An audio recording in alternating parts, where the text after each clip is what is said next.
Well, good morning, all you Interbet fans, and hope you had a successful day yesterday. Turned out quite good. So let's hope that we can do the same again today and move on with Turfentine on the inside track, Sunday the 14th of June. Please subscribe, or if you share with your mates, and you can share with pleasure because it's a free service, ask them to subscribe on my YouTube channel. We've got a very big week coming up. We're going to have a very big interview on Friday, which will be a live interview, which you can all get involved in, interactive.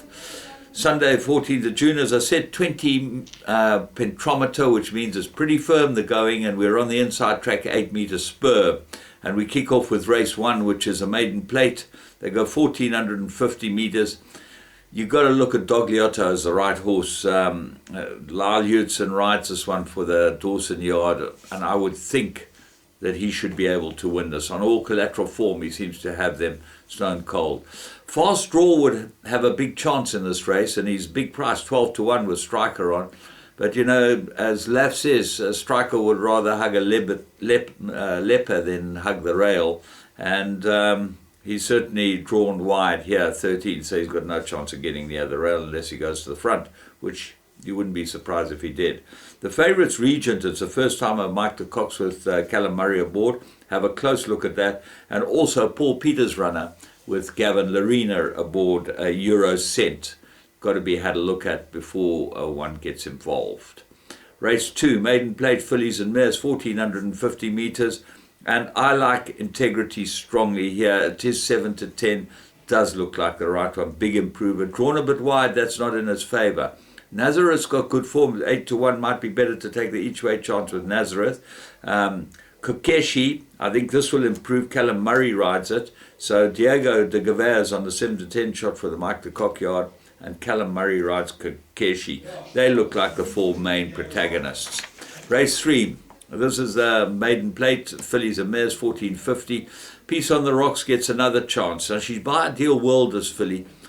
I'm not sure that she's not looking for a lot further. She moved up last time like a winner and just never got past the horse in front. She's got the kitchen sink on her, the blinkers, tongue tie, the whole damn shoot. And she still doesn't seem to be able to get it. So, what can beat her? Good loss from Anatura.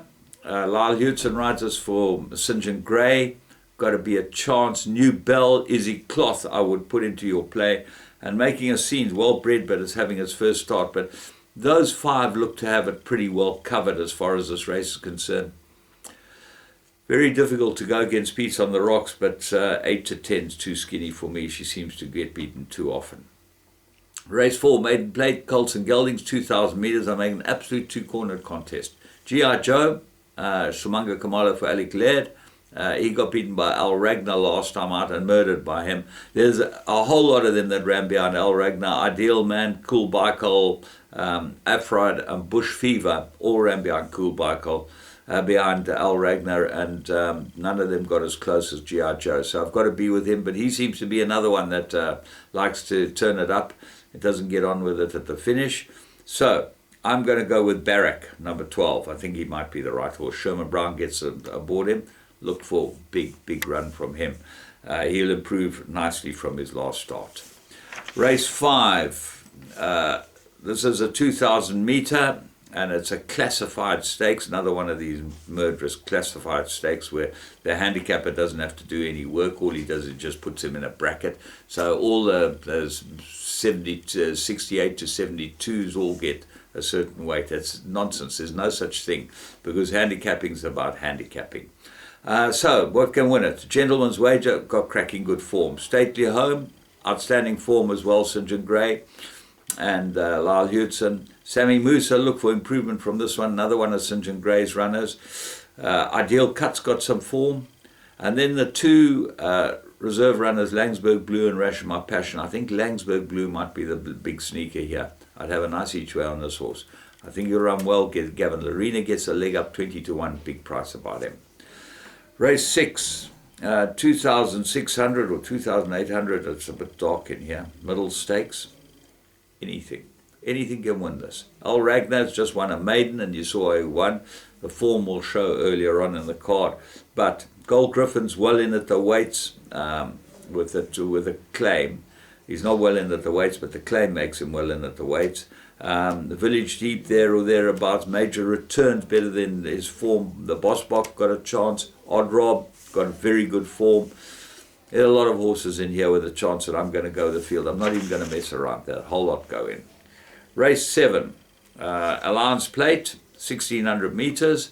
Ronnie's Candy, best horse in the race, and she is the best weighted. What else is there? The two Paul Peter horses, I would put them both in asterisks. Go Back 3 runs, and that was a great run behind, got the green light. Gavin Larena rides. And Battle of Alicia, Samanga Kamalo gets a ride. Might be the second best of the two, but they both go into my play. Follow My Path, Calvin's got the ride. I think he'll improve and certainly going into my play. Sydney, very, very nice filly. And at the weights, now that Magic School gets a 1.5 kilo extra, that's the overweight that Schwartz puts on. I think that Sydney will beat Magic School. And so that's my play there. Race 8, Mary Rated 84, 1600 meters, very, very difficult. My top choice is Empress Josephine. I think that she'll just about win it. What else? Well, when you look past her, there are a number of horses that got chances. Sally Called and Tahit Norana, both got to have some sort of chance, and there is a form type which makes them very close together. Give Me Hope Joanna might be just a touch far for her, but she gets a 1.5 claim and she's come down in the weights.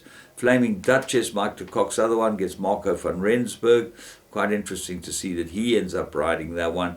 And Paul Peter rides Empress Josephine. Callum Murray rides Empress Josephine for Paul Peter. Trapiche, good win last time. Can she follow up? That looks like them. Race 9. We got a Mary Rated 88, and they go 1500 meters. I make it a 3-corner contest. Ravonia Boulevard's a class, and if she comes back to her best, she'll win. She's the right horse. Number 9, Whiskey Tango Foxtrot, my each way bet of the day. I think this horse got a big chance. You look at some of his form, he's pretty well in at the weights. He'll run very, very well. And then number 10, True Words. Better than rated, and certainly can pop up. He's shown good form, this horse, and he certainly likes to rattle along on the ground. He won well the other day, got a chance. And Norland, throw him in as my 4th choice. All in all, incredibly difficult day. As I said, we're going to row in with one and take our chances, see if we can get the money to play a few exotics. And look forward to tomorrow. From me, James Goodman, the whole Interbet crew, have a great Sunday's racing. And happy birthday to Brian.